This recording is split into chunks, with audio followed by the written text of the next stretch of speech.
মাশাআল্লাহ, আমার তুর্কিশ টাম্বলারের বাগান। আমার খুব পছন্দের একটা ব্রিড তুর্কিশ টাম্বলার।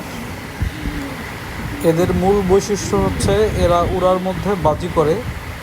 তো আমার কাছে এদের কালার এবং কোয়ালিটির কয়েকটা ক্যাটাগরি আছে, যেমন আইসবার, গ্রে বারলেস, মার্দিন চেকার, ক্রিম বার।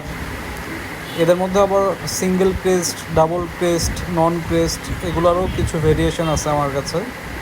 তো যদি কারো বেবি প্রয়োজন হয়, আপনারা অবশ্যই স্ক্রিনে দেওয়া নাম্বারে যোগাযোগ করে বেবি বা বড় চাইলে সংগ্রহ করতে পারবেন। সারা বাংলাদেশে যে কোনো প্রান্তে ডেলিভারির ব্যবস্থা আছে, এবং কেউ যদি ইন্ডিয়ার থেকেও এই কবুতরগুলো নিতে চান, অবশ্যই স্ক্রিনে দেওয়া হোয়াটসঅ্যাপ নাম্বারে যোগাযোগ করবেন। ইন্ডিয়াতেও ডেলিভারি দেওয়ার সুব্যবস্থা আছে। তো আশা করি সবাই ভালো থাকবেন, সুস্থ থাকবেন এবং আমার কবুতরগুলোর জন্য দোয়া করবেন। আল্লাহ হাফেজ।